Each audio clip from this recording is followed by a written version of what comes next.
जय हिंद दोस्तों, मैं महेंद्र शर्मा स्वागत करता हूं डिजिटल रेजिमेंट्स इंडिया में आपका। उम्मीद करता हूं आप खुश और स्वस्थ हैं। दोस्तों आइए दिखाते हैं आपको एक पाकिस्तान और अफगानिस्तान के दिए हुए एक रिएक्शन पे, क्योंकि अभी हाल ही में आपको पता है कि पाकिस्तान का जो डेलीगेशन अफगानिस्तान में गया था और उससे भी पहले भारत का भी एक डेलीगेशन अफगानिस्तान में गया था। आपको सीधा सीधा अंतर इन दोनों में ये पता है कि पाकिस्तान क्यों जाता है और भारत क्यों जाता है अफगानिस्तान में, क्योंकि जबकि अभी पिछले ही दिनों तालिबान ने अपनी फुल भयंकर वाली कोशिश करके भारत को न्योता दिया था कि वो अपनी जो भी ह्यूमन एड है या फिर अपना राजदूत का ऑफिस है, फॉरेन ऑफिस है, वो भी अफगानिस्तान में खोले और भारत अफगानिस्तान के लोगों की हर संभव जो कोशिश भारत कर सकता है उस कोशिश को वो अपने यहाँ पे जारी रखे। तो कहीं ना कहीं आज अफगानिस्तान का जो रवैया है वो भारत की तरफ बढ़ रहा है, क्योंकि भारत ने हमेशा से ही वसुदेव कुटुंबकम की नीति पे रहते हुए भारत ने हमेशा हर जो मजलूम देश है उसकी हेल्प की है। तो कहीं ना कहीं आज तालिबान का जो भरोसा और रवैया है वो भी भारत की तरफ बढ़ा है। तो आज कैसे पाकिस्तान में भी बिलबिलाहट शुरू हो चुकी है। तो पहले आप ये इनका रिएक्शन देखिए, तो कैसे ये रिएक्शन दे रहे हैं।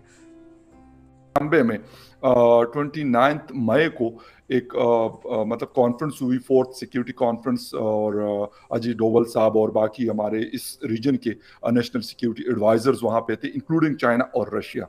पाकिस्तान सर उसमें नहीं था। फिर उसके 2 दिनों के बाद एक डेलीगेशन दिल्ली से आता है और काबुल में आमिर खान मुत्तकी और मुख्तलिफ लोगों के साथ उनकी मुलाकातें होती हैं।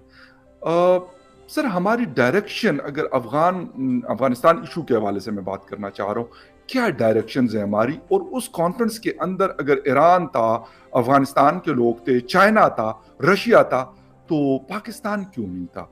और फिर अगर वहां से डेलीगेशन आता है तो इसको as a defence point of view से आपसे पूछ रहा हूँ कि कैसा देखते हैं, कि बेहतर है पाकिस्तान के लिए, या आप कहते हैं नहीं ऐसा नहीं होना चाहिए?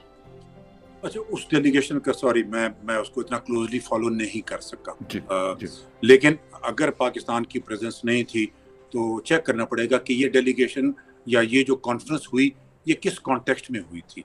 जी, बिकॉज नॉर्थ में हुई थी, सेंट्रल एशिया, दुशांबे बिल्कुल दुशांबे, बिल्कुल सेंट्रल एशिया, ईरान, वो वाली साइड से। जी उसको देखते हुए अगर हम कहते हैं कि इसकी कोई इकोनॉमिक बेनिफिट लेना चाह रहे थे वहाँ से, नॉर्थ से, उनको ज़रूरत है बहुत सारी चीज़ों की, ख़ास तौर पर अफ़गानिस्तान के अंदर गैस साली जो आने वाले दिनों में बढ़ेगी, उसकी वजह है उनको एनर्जी नीड्स हैं, वहाँ से चाहिए उनको, वहाँ से इलेक्ट्रिसिटी और ख़ास तौर पर फ्यूल का इशू चलेगा। आल्दो ईरान उनको फ्यूल दे रहा है, अब उसको देखना पड़ेगा मुझे। दोस्तों देखा आपने कैसे आज भारत का जो प्रभाव है वो भी आज पूरे विश्व में या विश्व से भी ज्यादा एशिया में दिन ब दिन बढ़ता जा रहा है, क्योंकि आपने पीछे भी देखा रशिया यूक्रेन का जो मामला था उसमें भी पूरा विश्व ये चाह रहा था कि इसमें मध्यस्थता भारत करे और रशिया से भारत बात करे ताकि ये कुछ मामला सुलझ पाए।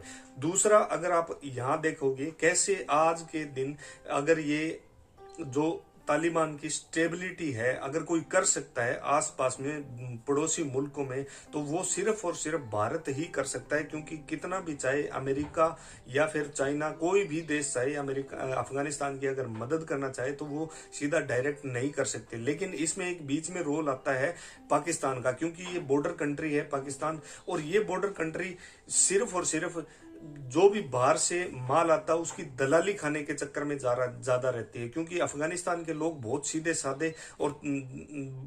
साधे लोग होते हैं। वो कोई भी क्वेश्चन मार्क किसी पे उठाते नहीं है, जबकि इस चीज का फायदा उठाते हुए पाकिस्तान ने हमेशा से ही जितनी भी ह्यूमन एड अफगानिस्तान के लिए दूसरे देशों ने भेजी उसमें मध्यस्थ सिर्फ और सिर्फ पाकिस्तान था, और इस पाकिस्तान ने सिर्फ और सिर्फ अपनी दलाली खाने के चक्कर में पूरी ह्यूमन एड अफगानिस्तान के लास्ट मैन तक नहीं पहुंचने दी। तो आज कहीं ना कहीं भारत की तरफ जो रवैया अफगानिस्तान तालिबान की सरकार ने बनाया वो कहीं ना कहीं सिर्फ और सिर्फ ये एक मदद मांगने की आस थी, जबकि पाकिस्तान में इस चीज से बहुत ज्यादा डिस्कशन उठ चुकी है कि अब पाकिस्तान को इस मामले मामले से दरकिनार किया जा रहा है दिन ब दिन, क्योंकि इसकी ज्यादा जरूरत भी नहीं है। तो दोस्तों आपने देखा कैसे पाकिस्तानी लोगों को पूरे मामले का पता होता नहीं, लेकिन विश्लेषण करने ये पहुंच जाते हैं, और सिर्फ विश्लेषण का इनसे कोई मतलब नहीं है, सिर्फ और सिर्फ ये अपनी दलाली के चक्कर में रहते हैं पाकिस्तानी। इस मीडिया में भी आप डिस्कशन में भी आपने ये सुना, ये बोल रहे थे हमें ज्यादा पता नहीं है, क्योंकि भारत का डेलीगेशन